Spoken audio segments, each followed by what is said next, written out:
we've mostly talked about transition metals as being, just kind of unpredictable and irregular and not following patterns. When we look at the transition metals together, they seem very similar to each other. When we look at the very different properties of the main group elements, where we have metals and nonmetals and gases and solids. So the transition metals have moderate to high densities. They're metals, so they're good conductors of electricity and heat. They have high melting points and moderate to extreme hardiness.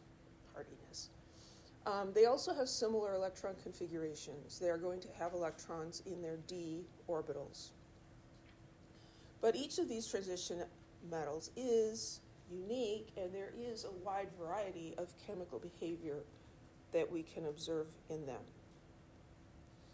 So if we move across a row of transition elements, we see that electrons are being added to the d orbitals. So N here is representing the period number, the principal energy level that has electrons in it. The d orbital is the one below because the s and the p fill first, and then the s of the next level, and then we fill in the d. Let's see if we've got it. Here's a periodic table. So remember, these two columns represent s groups. The S group or block, and here's the P block, and this is the D block. And so going across here, we're putting electrons in 3s, and then 3p, and then 4s, and then the order becomes seemingly strange, right? We might think, well, this is in the fourth level, this should be 4d. But the 3d doesn't have any electrons in it yet. The 3d orbitals are a little bit higher in energy than the 4s, and so that's why they're filled after. So the 3d fills, and then we get into the 4p. That's a quick review of electron configurations for you. Come on.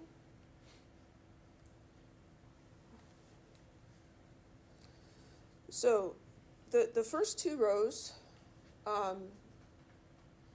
we have a noble gas at the end, which is ns2 n-1 dx. So the noble gas from the previous row, and we've got 2 electrons in the s orbitals, and then we're putting electrons into the d orbitals. So scandium is element 21. It's the first transition metal. So it's got the 4s2 and 1 electron in 3d. And as we go across, we're adding an electron to the d orbitals. Then we have 2 exceptions here, chromium and copper. Here we would expect chromium to have 2 electrons in the s and 4 in the d. But because of various things, it's more stable if it has all of these being half filled. There's like an energy stability in that. So instead of having this one full and this one just partly full, if we move 1 electron from here up into there, now we've got this beautiful symmetry of everything half full. Then we go back to the pattern, so 5, and now we continue adding electrons into the d, and then copper again is weird. Here, instead of having 9 electrons here in the d orbitals, we take 1 from the s orbital and stick it up here, so that we've got this level completely full, and this level is half full. And again, that's a kind of a symmetry, energy stabilization thing. And that can happen because the 4s and the 3d orbitals are very close in energy, right? Important thing to remember is that transition metals lose electrons from the s orbital before the d orbital. And this seems wrong because we're accustomed to looking at losing electrons from the last filled orbital, the highest one. But transition metals are going to lose their valence electrons first. The valence electrons are the ones with the highest principal quantum number. So the 4s are the valence electrons. 3d, these are all considered core electrons. So you lose the 4s electrons first before you lose the 3ds. Any questions?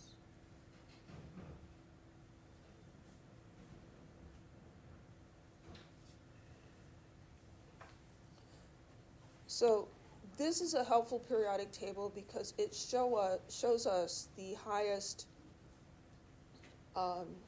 electron configuration. So here we've got chromium being weird, right? 4s, 1, 3d, 5. And when we get down a little further, we see a lot more strange behavior. Like here, platinum is 6s1, 5d9. Palladium is 4d10. We don't have to remember these things. They're just there. Okay, so if you see them, it's like, well, yeah, it's really weird. We're just trying to remember the general pattern. And then remember that these are the F block elements. So lanthanum is 6s2, 5d1.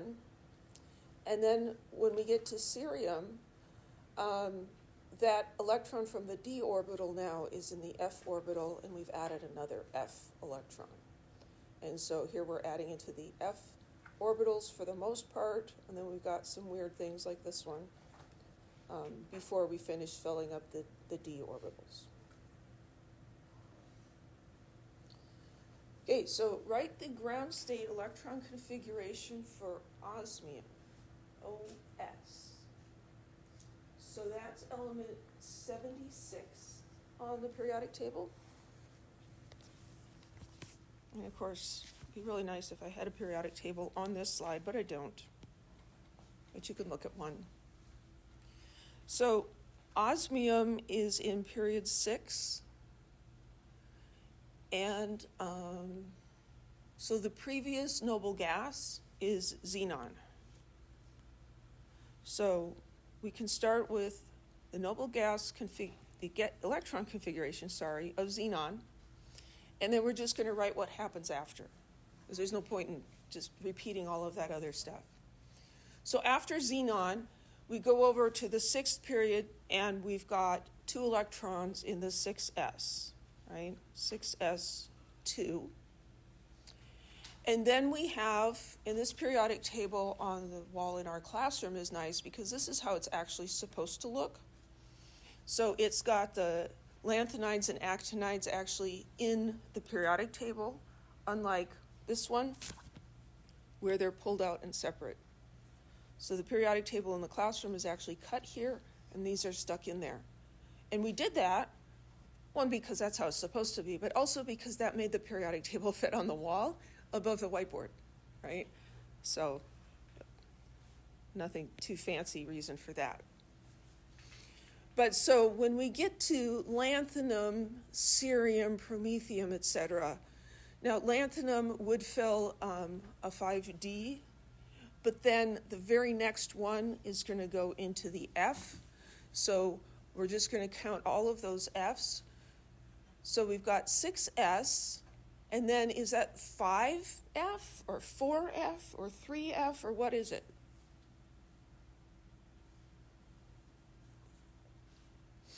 Oops.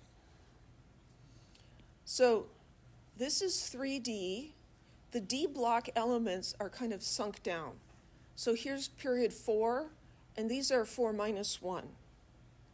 And these guys are 4 minus 2, or whatever your row is. So 6, this is 6, this is 5D, and this is going to be 4F. So we're going to have 4F, and we're going to go all the way across that. You can count them, there's 14. And then we get to the D, and this is going to be 5D, and we're just going to count until we get to osmium. We've got H, F, T, A, W, R, E, and O, S. 1, 2, 3, 4, 5. So 5 electrons there.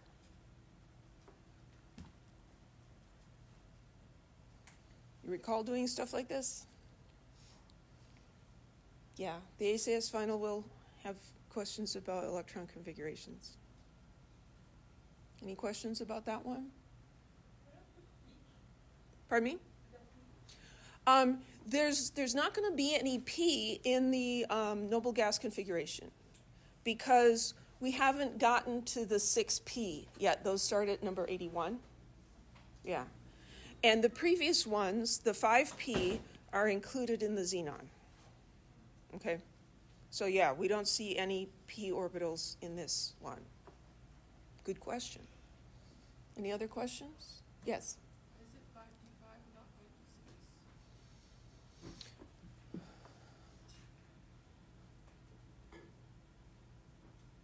Because osmium is the 5th one. Yeah, it gets a little confusing because if you do lanthanum, it's going to be 5D1, right? And then the next one we see is actually 4F2. So they're like, oh, no, we were just kidding. We're going to fill the F1 first. Yeah. Okay, let's write the ground state electron configuration for NB2+. So this is an ion, and what we want to do with ions is we want to do the element first and then do the ion. So we find NB, where'd you go? Number 41. Okay, that's in period 5. So we find the noble gas, we go to period 4 and go to the end, and that's going to be krypton.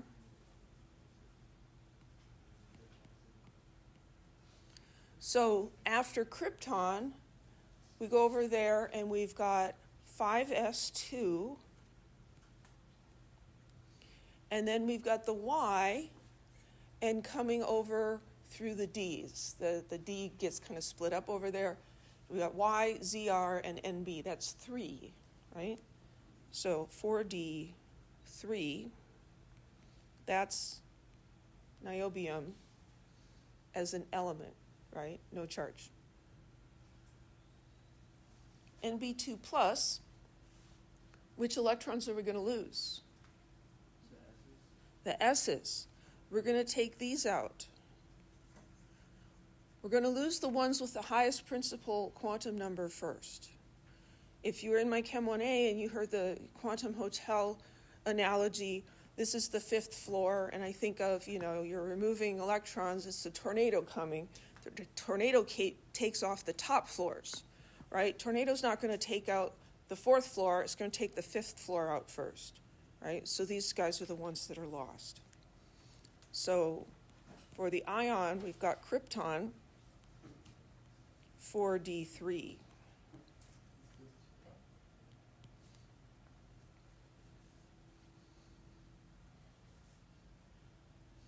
You might sometimes see 5s0 in there, which isn't wrong, but it's also not necessary.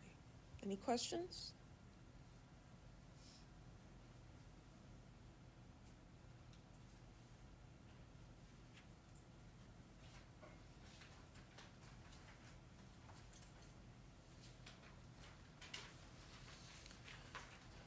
In 1A, we talked about atomic size trends in the periodic table. We're going to look at that briefly again. When we go across a row, so here, position in the row, 1 through 10, so these are the d electrons, the d orbitals. We see that there's a change in the first one to the second one, and then after that is pretty similar, right? And the reason for this is that the number of electrons in the outermost principal energy level is nearly constant, right? So in the first row of transition elements, we're filling up the 3D orbital, and so the 4s is full. for all of these guys. And so the size is pretty much the same. There's not really a trend. The effective nuclear charge is also roughly constant because as we're adding protons, we're also adding core electrons. So the nuclear charge doesn't really change either. Going down a group, we see that the second row in red is larger than the first row, which, we would expect. But the third row is pretty much the same size as the second row. And the reason for that is because in the third row, we've got F electrons in there. The F electrons do not shield the charge of the nucleus very well. They don't affect the nuclear charge. This is called the lanthanide contraction. And so these are roughly the same size as those in the second row. Any questions?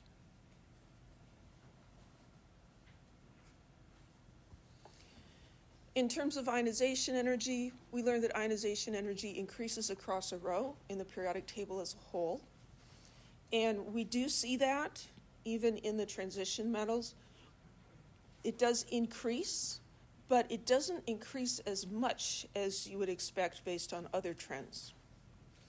Going down in a group, we see the opposite trend. The third row is higher than the first two rows. So here the third row has higher first ionization energies than the first and second. And that's against the trend that we learned for the rest of the periodic table. The reason for this is that the charge of the nucleus is substantially higher, but the atomic size is similar.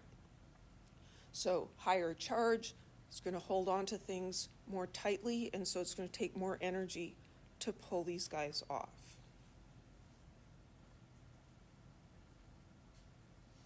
Electronegativity. We expect electronegativity to increase across a row, and that does happen in general. Again, going down a group. So first row, second row, third row, we expect that the third row would have lower electronegativity than the first row, but that is not the case. And again, this is because of small size changes. The small size change with the large increase in nuclear charge, it just doesn't work out as expected. Interestingly, gold is the most electronegative metal, and we've actually observed compounds of a gold -1 anion. Because gold really likes electrons.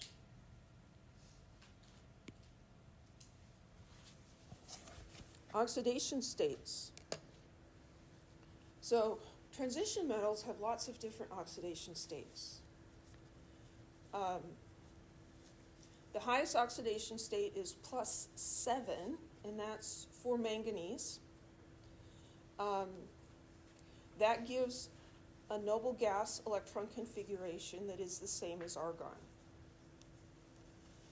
If we go to the right of manganese, we see that these have lower oxidation states, mainly in the 2 and 3 range. So iron has a possibility of 4, 5, and 6. Cobalt can do 4, but those are less common. So the most common ones here are in the red, and the less common are in the dark red. 2 is very common. We see that all of these guys do that, except for scandium. And the reason for a +2 oxidation state is that's what you get when you lose those first 2 electrons from the NS sublevel. And you leave all the D electrons, then you've got a +2 oxidation state. So when we learn to name these things, these elements are all ones that needed Roman numerals after their name, because you cannot predict from the position on the periodic table what charge these guys have. And you can see, manganese is especially problematic. It's kind of all over the place. Zinc is the one that didn't need a Roman numeral because it's always got a +2 as an ion.